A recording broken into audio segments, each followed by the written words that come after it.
Back with Harbor Me by Jacqueline Woodson, published by Puffin Books. In this fourth installment, they mention a real 12-year-old, a black boy named Tamir Rice. There's also in this chapter, it's relevant to know that Amari is black and Ashton is white. Amari pulled out his sketchbook and started drawing. Then, just as quickly, he snapped it shut. "Hey, Red, can I talk into your recorder? I got something I want to say." "Sure." I nearly spilled out my whole knapsack rushing to get the recorder for Amari. When I handed it to him, he handed it around and around in his hand. "It's the button on top that starts recording me, right?" I nodded. "My name's Amari," he rapped, "rhymes with Atari. I'm old school like that, I'm smooth like that." "Oh, man," Holly said. "You are not going to spit weak raps into history, are you?" Amari looked up like he was ready to say something back to her. Then he sat up, pressed his lips together. "Wait a minute," he said slowly. 20 years from now, we can all meet back in this room, and you can play it for us. My voice is already changing, so let me catch it like it is." He smiled. "Your voice is so not changing," Holly said. "Keep dreaming." Amari rolled his eyes at her. "Jealous, that's all you are." "Nope, believe it or not, I don't want my voice to change. Sweet and fine the way it is." The other guy smiled, but Amari just looked at Holly. She stared right back. "Why don't you two get married and get it over with?" Ashton said. Both Amari and Holly made gagging sounds, but in my stomach double flipped and landed hard. No, they hated each other, right? Ashton was wrong. Then I saw the edges of Holly's lips turn up. "Whatever," Amari said, turning back to me. "If it was cool with Esteban, I'm good. Just don't play it for nobody but us. 20 years from now, we all meet right back here in this room, the 6 of us." "That would be cool," Tiago said. "Yeah," Esteban agreed. "That would be nice. We'd be old, though." "Red's going to be the first one I recognize," Amari said. I smiled. 20 years seemed like 100 years. I couldn't even imagine the room without the 6 of us in it. One day we wouldn't be in Miss Laverne's class anymore, but Amari would recognize me. Esteban had stopped smiling. So would the others. "It's strange to imagine us not together anymore," Ashton said. "I know it hasn't been that long, but—" "Yeah, but still," Amari said. "So let's make a promise." Holly slapped both hands down on the arm of the desk. 20 years from now, no matter where we're living, no matter what, we'll meet back here in the art room. Kick any little kids in here out," Ashton said, "because we were here first." Amari held up the recorder. "And Red will bring this and we'll all listen to ourselves." I nodded. The green light on the recorder was still on. "It's recording us," I said. "That's cool," Amari said. "You think you can hold on to this thing for 20 years? "Yeah," I said. "It sounds corny," Ashton said, "but it sounds really cool, too, mostly because when you move away from someplace, you don't see the people again and you don't even remember what they sounded like." He got quiet and looked down into his lap and sighed. Such a deep and heartbreaking sound. A sound I knew wouldn't sound any less sad over the years. A sound I'd hear again and again, and remember Ashton, his head down, his hair falling over his forehead, his cheeks puffing out air, his lips parting to exhale. Chapter 15. Amari rested the recorder on top of his drawing pad. Then he pulled a green marker from his backpack and started tracing it. His hands moved slow and sure around the recorder. I think what's really messed up is the way everything changes quick from one year to the next, you know? Like, I don't mind my voice getting deep. He stopped drawing and looked up at Holly. "Even if you don't hear it, it is. But it's like one day you're asking for some Batman sheets for your bed, and the next day somebody's telling you Batman is for babies. Stuff like that." I thought about the way I had once loved purple so much, about how deeply I had once believed in unicorns. "And like hugging and stuff," Amari said. "Boys don't hug each other. I mean, when you're little you do, it's okay then. You always see the kindergarten kids running to each other and hugging like they haven't been together in years. That's what I love about little kids. They get to be little kids. But when you get to be big like us, all that goes away. Goes far away. Like once with my dad, I was about 8 years old, and I went running to jump into his arms like I always did, and he's like, "Whoa, big man, too grown up for that now." One day, yes. Next day, no. But deep, like down inside of me, I want it back sometimes.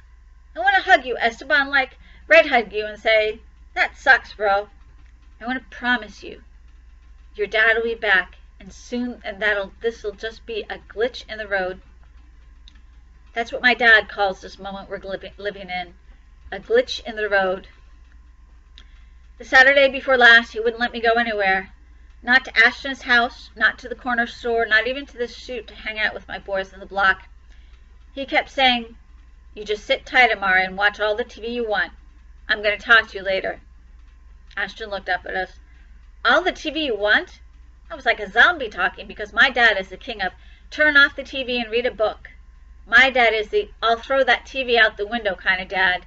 You get the picture? We all nodded. It's around 1 o'clock, in the middle of me watching like my 100th TV show, my dad came in and said, "Walk me to the bank, Mar." That's his nickname for me. I found out it means see in Spanish. "Mer," Tiago and Esteban said with an accent. "Mar," the rest of us said softly. He just calls me Mar because it's short for Amari, but I like that the short name has a meaning. Amari means strength if you use the Yoruba translation, but in Japanese it means not really. I think if you were Japanese I'd be real mad about my name. Just saying. "Not really," Esteban said. "That's crazy, but funny." "Hey, not really," Ashton said. "Clean up your room because it's not really clean right now." The rest of us laughed. "That's what's up," Amari said. "But the cool thing is, that's not the translation, so everybody can let it go now." "I guess we can," Haley said, "but not really." Even Amari smiled and started talking again. Maybe in 20 years he'd be the mayor of New York and we'd all be in the audience listening to him talk. He spoke like he was so sure of everything he said. Like all his life, someone had been saying, "You're right, Amari. You're smart, Amari. You're beautiful, Amari." "So my mom was at her spin class with her girls," he said, holding up quotation fingers. "They're grown ladies, but she always calls them her girls. Every Saturday they go to a spin class to work off the calories, and then they do brunch. I don't get it. That's all I'm saying. Why go sit on a bike for hours and then go eat pancakes and sausage and eggs and bacon and everything on our menu? That's crazy. I just go eat. That's what I do the Saturdays I have brunch with them." "Do you know what else is crazy?" Ashton said. "How come grown-ups always tell each other how young they look, and kids always want to grow up already, like we lie and say we're 10 whether we're really 9 or that we're 13 when we're really 12. "But grown-ups lie too," Amari said. "Facts," Tiago said. "My mom's been 30 for like 10 years. "Mine too," Holly said. "And don't let her see some gray hairs. It's like she's seen a ghost, all screaming and whatnot, then running around the house looking for tweezers to pluck it out." "Wrinkles too," Ashton said. "My mom is like, 'Oh my God, Ashton, please tell me you don't see this wrinkle by my chin.' And of course I can see it. It's like the size of a river. But I just go, I don't see anything." "You know, that's the right move," Amari said. "Or else." Everybody nodded. I didn't know anything about mothers or wrinkles, but I knew that when my uncle first saw some gray hair on his head, he went into his room, closed the door, and played songs on his guitar for hours. "Anyway," Amari said, "me and my dad started walking to the bank. And he goes to me, 'Look, Amari, I want to talk straight with you.' And I was like, 'Yeah?' Because that was strange. I mean, me and my dad, we always just talk straight. Nothing crooked about it.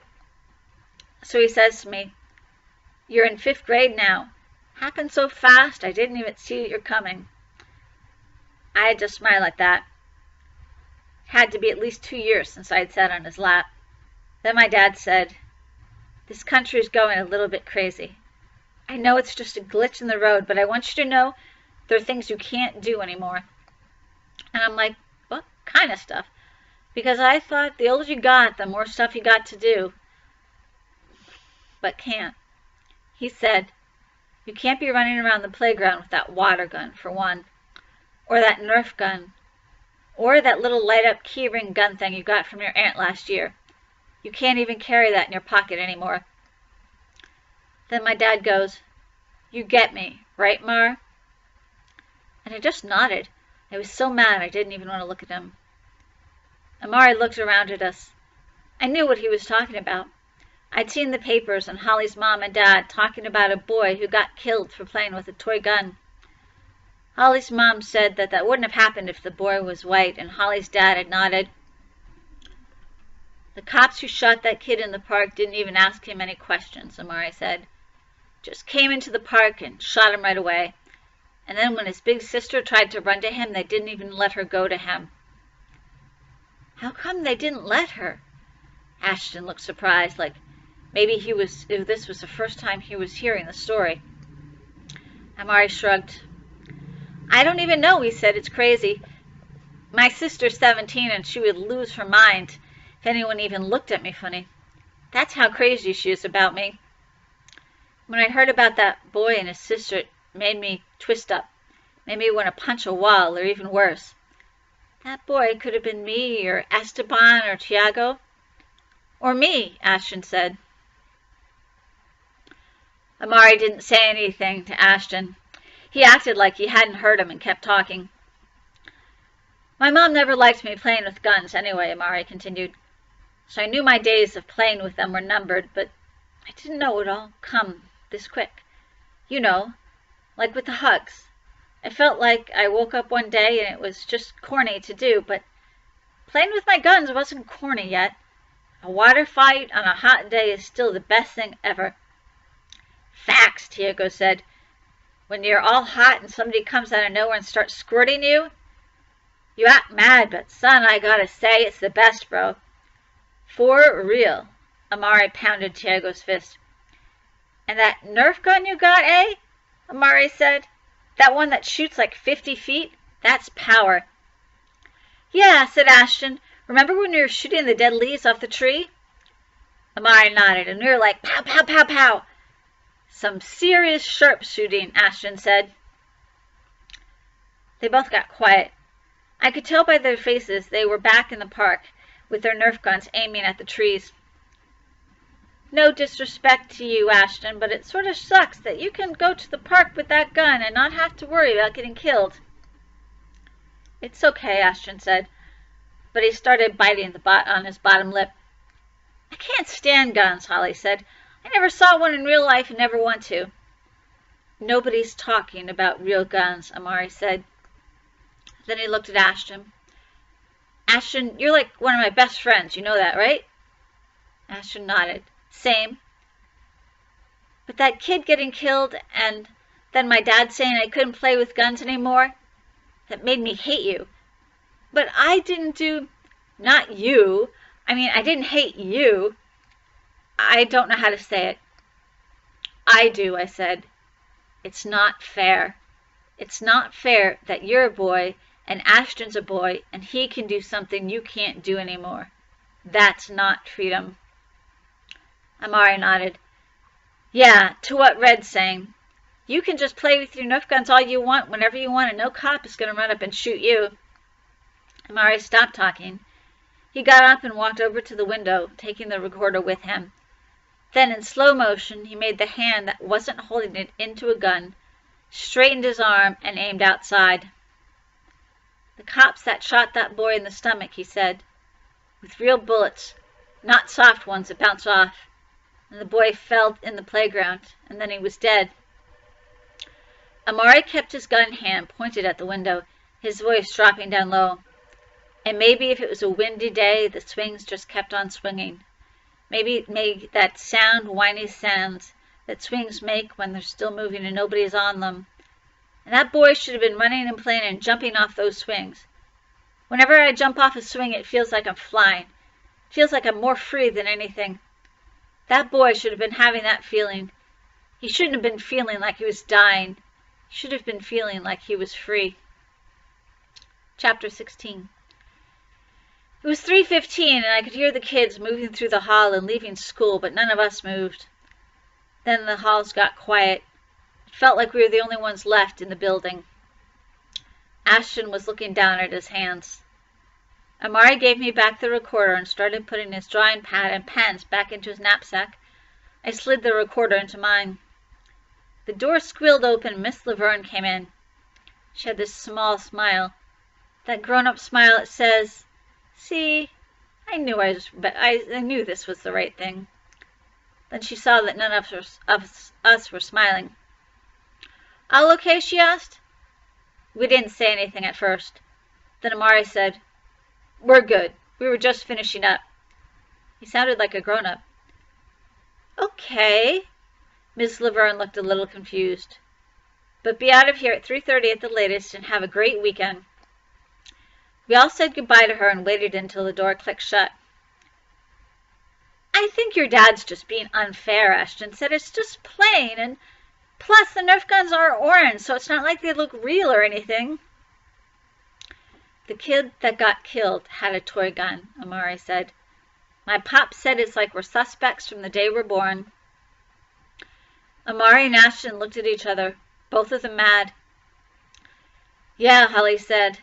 "And what about all the other kids we don't even see in the news? Like my cousin who got stopped on his bike and handcuffed. He's only 13. He was just riding his bike, but the cop said he fit the description of another kid on a bike. How many black kids ride bikes? Lots." "Something like that happened to my cousin Jonathan," Tiago said. "He lives in the Bronx, and this cop just pushed him when he was hanging out with his boys.